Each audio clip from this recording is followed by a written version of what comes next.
সমন্বয়কদের গোপন তথ্য বেরিয়ে এসেছে, যেখানেই যাচ্ছে সেখানেই গণপিটুনি খাচ্ছে। ইতিমধ্যেই কঠিনভাবে ক্ষিপ্ত হয়েছেন সেনাপ্রধান। বিস্তারিত জানতে ভিডিওগুলো সম্পূর্ণ দেখতে থাকুন।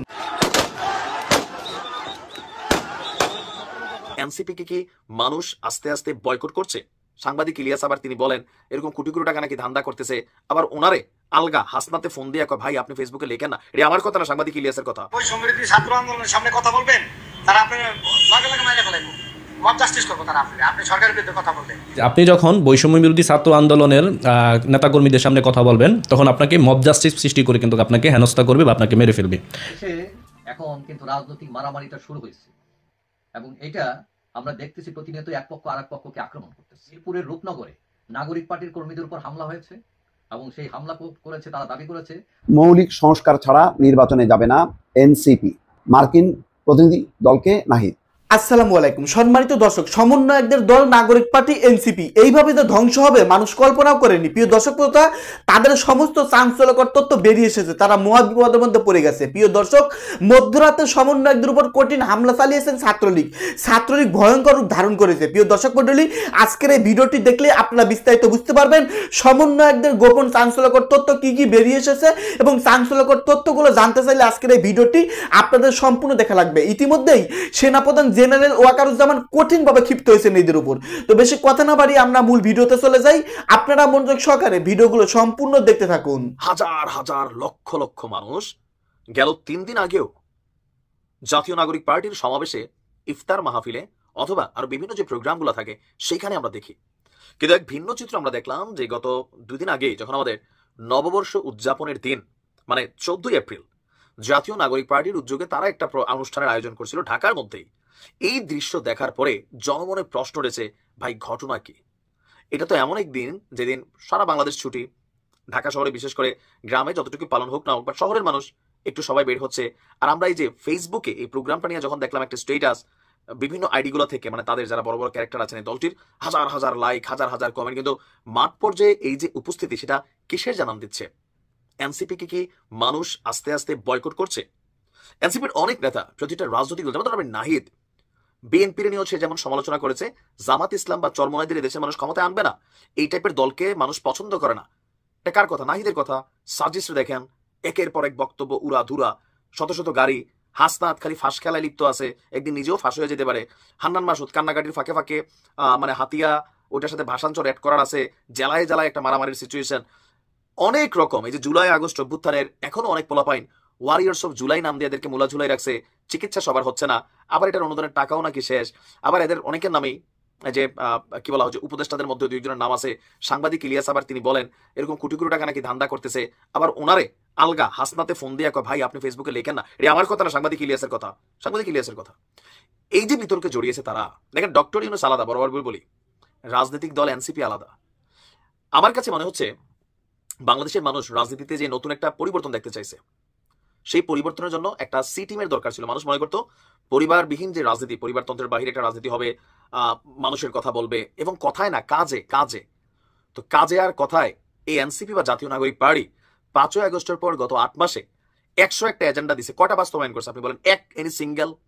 হাসনাত সার্জিস দৌড় দিয়া 5ই আগস্টের পর সেপ্টেম্বর দেখলাম আওয়ামী লীগ নিষিদ্ধের জন্য তারা কোর্টে রিট করলো, যেই গতিতে গেল আবার এই গতিতে ফিরে আসলো, কয়েক ঘন্টা পরে রিট তুলে ফেললো। এখন বলতেছে না এটা ইউনূস স্যারে করতে হবে। উনি এত ফাগল না। নানান গণপরিষদ নির্বাচন চাই, সংবিধান পরিবর্তন চাই, সেকেন্ড রিপাবলিক চাই। এই যে এতগুলো এজেন্ডার পর এজেন্ডা তারা আনতেছে, আবার 2 দিন পরে নাই, বিল নাই। এগুলো মানুষের কাছে প্রশ্নবিদ্ধ হচ্ছে। তারপর টাকা পয়সার ইস্যুতে যখন তারা বলে যে না নাম বললে ওই লোক বিপদে পড়বে, তো ভাই এগুলা তো মানুষ বোঝা শুরু করতেছে আস্তে আস্তে। এটাতে কি হচ্ছে, মানুষের অনেক আশা ছিল এই দলটা নিয়ে, আমারও ছিল, আমি অনেক পজিটিভ ভিডিও করছি, বাট সমালোচনার জায়গাগুলো এখন চলে আসতেছে। এই যে উপস্থিতি, আমারই তো লজ্জা লাগছে। ক্যামেরাম্যান, ইউটিউবার ছাড়া জনগণ কোথায়? কেন আপনারা এখন আর জনগণ আনতে পারেন না? এখানে কি খাওয়া দাওয়া নাই দেখা? খাওয়াইলে বাঙালি আসে ভাই, এটা কিন্তু সত্য। এমনি একটু কমে আসে। এখন এটা নিয়ে তারা একটা বক্তব্য দিচ্ছেন, কিন্তু মানুষের কাছে জনমনে এটা একটা নেতিবাচক প্রতিক্রিয়া ফেলে দিছে। এটা মূল কারণ এই দলটার সাথে আস্তে আস্তে মানুষ জনসম্পৃক্তহীনতা তৈরি করতেছে। নাম্বার 1, এটা এমন কোনো দল না যে খুব বছর পর বছর লিগেসি কোনো আইডলিজমের ক্যারেক্টার। ডক্টর ইউনূস কিন্তু এনসিপি না, তাহলে এনসিপির জন্য আইডল কে? নাই, আসলে নাই।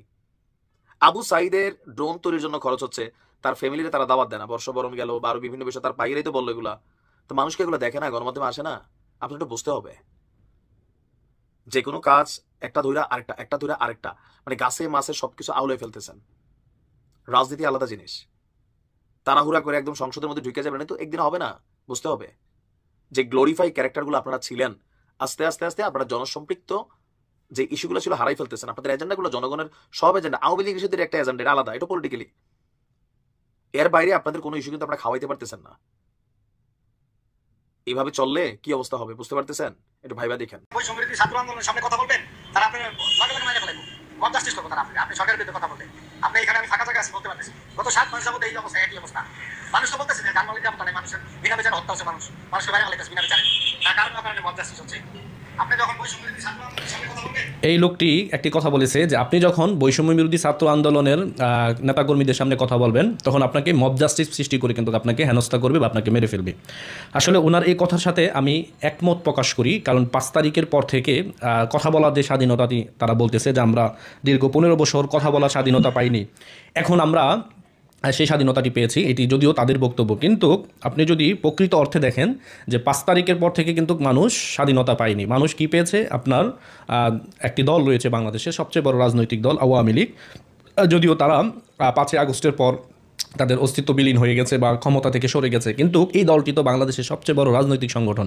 তাদের কিন্তু কথা বলার অধিকার রয়েছে, বা এই দেশের যেই প্রায় 6 থেকে 7 কোটি মানুষ আওয়ামী লীগ করে তারাও কিন্তু কথা বলার অধিকার রয়েছে, কিন্তু সেই কথাগুলো কিন্তু জনগণ বলতে পারতেছে না। বিশেষ করে যারা আপনার বৈষম্য বিরোধী আন্দোলনে নেতৃত্ব দিয়েছিল, যারা আন্দোলন করেছে, তারা কিন্তু সেই কথাগুলো এখন তাদের সামনে যদি কেউ বলে বা আওয়ামী লীগের পক্ষ নিয়েও যদি কেউ কথা বলে, তখন কিন্তু তারা মব জাস্টিস সৃষ্টি করে একজন মানুষকে আপনার হেনস্থা করতেছে এবং কি তাদেরকে আপনার আক্রমণ করতেছে। এরকমটা কিন্তু আমরা বাংলাদেশের বিভিন্ন জায়গায় কিন্তু 5 তারিখের পর আমরা সেটি দেখেছি।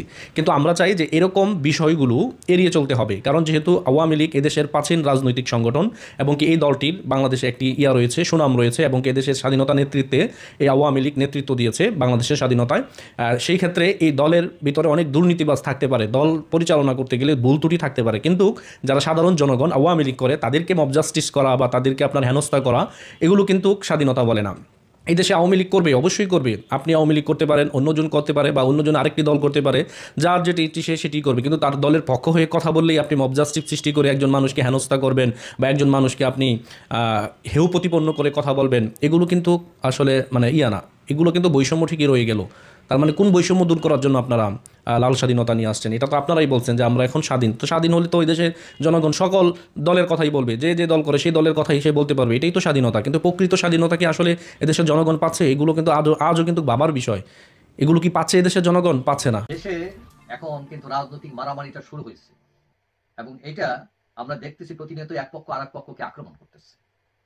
এখন আওয়ামী লীগ খুবই কোণঠাসায়। এই অবস্থায়ও 2 দিন আগে আমরা দেখলাম গাইবান্ধায় 6 বিএনপি কি নেতা হাসপাতাল পাঠাইছে আওয়ামী লীগের লোকেরা, এবং গত সোমবার দেখলাম যে মিরপুরের রূপনগরে নাগরিক পার্টির কর্মীদের উপর হামলা হয়েছে, এবং সেই হামলা করেছে, তারা দাবি করেছে যে রূপনগর থানা স্বেচ্ছাসেবক দলের সাবেক সাধারণ সম্পাদক SI টুটুল, তার নেতৃত্বেই হামলা হয়েছে।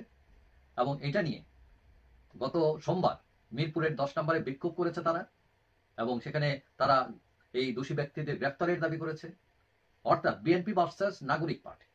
এখন তারা তো আসলে বন্ধু ছিল, তো এখন তারাও মারামারি, এবং এই যে মারামারি, সেখানে দেখা গেল নাগরিক পার্টির 2 জন প্রতিনিধি, একজনের নাম শফিকুল ইসলাম আর একজন শামীম আহমেদ, তাদেরকে গুরুতর আহত অবস্থায় সোহরাওয়ার্দী হাসপাতালে ভর্তি করা হয়েছে, এবং আরো 6 জন আহত হয়েছে।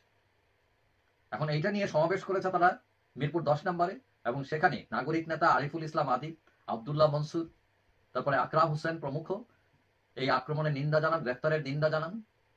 এখন এই যে একটা পরিস্থিতি তৈরি হচ্ছে, এক পক্ষ আরেক পক্ষকে ধুলাই করতেছে। এখন আমরা এর আগেও দেখছি শুধু 2 পক্ষের মারামারি না, যে বৈষম্য বিরোধী নাগরিক পার্টি যারা আছে তারা নিজেদের মধ্যে মারামারি করে অনেক আহত হয়েছে, যে হাসপাতালে গেছে। এবং এই প্রক্রিয়া যে চলছে, এটা তো সুস্থ ধারার রাজনীতির লক্ষণ নয়। এখন আওয়ামী লীগ মাঠে নাই বলা যায়, তারা হয়তো এখন আত্মগোপনে আছে, কিন্তু আওয়ামী লীগ নামলে কি হবে? এখন আওয়ামী লীগের শত্রু হচ্ছে এখন প্রায় সবাই, বিএনপি, তারপরে নাগরিক, জামাত, এমনকি জাতীয় পার্টি, তারাও শেখ হাসিনা বিচার দাবি করতেছে। এখন সবকিছু মিলিয়ে পরিস্থিতি খারাপ, এবং আগামীতে নির্বাচন আসতেছে। নির্বাচন আসলে মারামারি কত প্রকার ও কি সেটা বোঝা যাবে। তো এখন নাগরিকরা যারা এখন বেশি চোখ রাঙাইতেছে সবার দিকে, তারা আজকে এর সাথে, কালকে তার সাথে, পরশুদিন সরকারের সাথে বিভিন্নভাবে তারা চোখ রাঙারাঙি, এমনকি তারা সেনাবাহিনীর দিকে চোখ রাঙাইছে। এখন সবাই মনে করতেছে মানে এরা একটু বাড়াবাড়ি করতেছে, এবং এটার ফল হয়তো ভালো হবে না। কারণ রাজনীতিতে যদি শিষ্টাচার না থাকে, পরস্পরের প্রতি শ্রদ্ধা না থাকে, সেই রাজনীতি বেশি দিন টিকে থাকে না। আমরা অতীতেও দেখছি, ওই মাথা গরম করে, চোখ গরম করে, মানে কথাই আছে না, তো আপনি রেগে গেলেন তো হেরে গেলেন। তো এখন যারা রাজনীতি করছেন, মাঠ কাঁপাইতেছেন, অর্থাৎ জোর করে হয়তো অনেক দলকে আটকায় রাখছেন, এইগুলো হয়তো পরে গিয়ে টিকবে না। ওই যে বুমেরাং, উপর দিয়ে থুতু দিলে নিজের উপরই পড়ে আসে। মৌলিক সংস্কার ছাড়া নির্বাচনে যাবে না এনসিপি, মার্কিন প্রতিনিধি দলকে নাহিদ। 16 কলা পূর্ণ হলো দর্শক। রাজনৈতিক দলগুলোর মধ্যে নির্বাচন নিয়ে যে বিভক্তি, সেই বিভক্তির আজকে প্রথম বিএনপি পেশ করলো প্রধান উপদেষ্টাকে, যে ডিসেম্বরের মধ্যে নির্বাচন দিন। প্রধান উপদেষ্টা বলল যে না, সম্ভব না, ডিসেম্বর থেকে জুন এই সময়ের মধ্যেই নির্বাচন হবে। অসন্তুষ্ট হয়ে তারা বের হয়ে আসলো এবং পরিষ্কারভাবে বললো যে আমরা এই আলোচনায় সন্তুষ্ট না, আমাদের দাবি মানা হয়নি। এরপর কি দেখলাম? আমরা দেখলাম জামাত ইসলাম খুব কৌশলে বললো যে আমরা রমজানের আগে চাই, অর্থাৎ ডিসেম্বরও না আবার জুনও না, তার একটা মাঝামাঝি সময় তারা বললো। আর এনসিপি, অনেকে বলে এটা ডক্টর ইউনূসের নাকি দল। এটা বলার একটা কারণ আছে, যে যেহেতু সরকারে ছিল, নাহিদ ইসলাম বের হয়ে আসলো এবং যেভাবে তাকে বিদায় দিল, মাথায় হাত টাত বুলে পিঠে টিটে, তাদের বোঝা গেল যে একটা সমর্থন হয়তো আছে, মানসিক সমর্থন হয়তো আছে। যাই হোক, এমনি আমি ঠাট্টা করে বললাম, আবার সিরিয়াসলি নিয়েন না যে আমি ডক্টর ইউনূসকে কটাক্ষ করছি। এখন নাগরিক পার্টি সেই মার্কিন কূটনীতিকদের সাথে বৈঠক শেষে বা বৈঠকে তাদেরকে বলছে যে আমরা একদম পরিপূর্ণ সংস্কার চাই, সংস্কারের পর নির্বাচন। বলছেন যে মার্কিন কূটনীতিকদের আমরা বলেছি যে মৌলিক সংস্কার ছাড়া নির্বাচন হলে সেই নির্বাচন গ্রহণযোগ্য হবে না। সেই নির্বাচনে জাতীয় নাগরিক পার্টি অংশগ্রহণ করবে কিনা সেটাও বিবেচনাধীন আছে। মানে শুধু তারা মানবে না তা না, সেই নির্বাচনে তারা অংশগ্রহণও করবে না। তো এখন ডক্টর ইউনূসের জন্য এটা ভালো হলো, বলো যে ভাই আমি তো নির্বাচন দিব, তোমরাই তো এক হয়ে আসলো না। তোমরা যদি সবাই মিলে এসে বলতা যে আমরা ডিসেম্বরে নির্বাচন চাই, তাহলে আমি তো আর না করতে পারতাম না। এখন এই যে সিঙ্গেল ভাবে ডক্টর ইউনূসের কাছে যাচ্ছে সবাই, বা আমেরিকার কাছে যাচ্ছে, তো সবাই আলাদা আলাদাভাবে যখন বলতেছে, তখন একটার সাথে একটা মিলতেছে না। এখন বিএনপি যতই বড় রাজনৈতিক দল হোক না কেন, আর এনসিপি যতই ক্ষুদ্র দল হোক না কেন, তার জনসমর্থন যে পর্যায়ে থাকুক না কেন, দল তো দলই, জামাতও দল, এনসিপিও দল। এখন এই যে দলগুলোর মধ্যে বিভাজন, এই বিভাজনটা কিন্তু আর একটা নির্বাচনটা আরো প্রলম্বিত হবার একটা বড় ধরনের একটা উপাদান এখানে কিন্তু জন্ম নিল। আর নাহিদ ইসলাম কি বলছেন? আমরা আমাদের এজেন্ডাগুলো নিয়ে কাজ করছি। বর্তমান সময় মাঠ প্রশাসন নিরপেক্ষভাবে কাজ করতে পারছে না, বিভিন্ন জায়গায় জাতীয় নাগরিক পার্টি নেতা কর্মীদের উপর হামলা হচ্ছে, সেখানে প্রশাসন নিশ্চয় ভূমিকা পালন করছে। আমরা এইসব বিষয়ে কথা বলছি।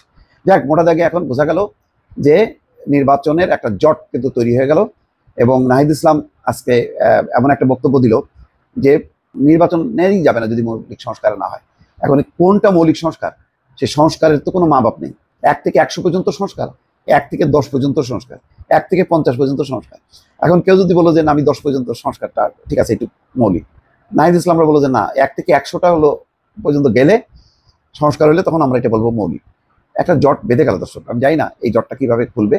রাজনৈতিক দলগুলো যদি এইভাবে মানে বিশৃঙ্খল থাকে, তারা যদি ঐক্যবদ্ধ না হতে পারে নির্বাচনের বিষয়, তাহলে এটা আল্লাহ হয়তো ঠিক করবে যে বাংলাদেশের নির্বাচন বা ভবিষ্যৎ কি হবে।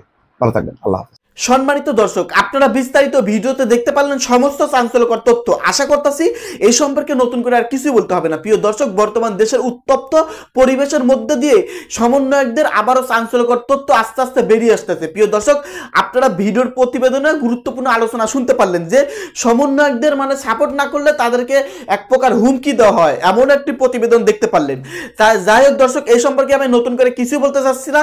যদি এই সম্পর্কে আপনারা কিছু বলতে চান, আপনাদের মূল্যবান মতামত ভিডিওর কমেন্ট বক্সে অবশ্যই লিখে ঝটপট জানিয়ে দেবেন। প্রিয় দর্শক, ভিডিওটি এখানে শেষ করছি।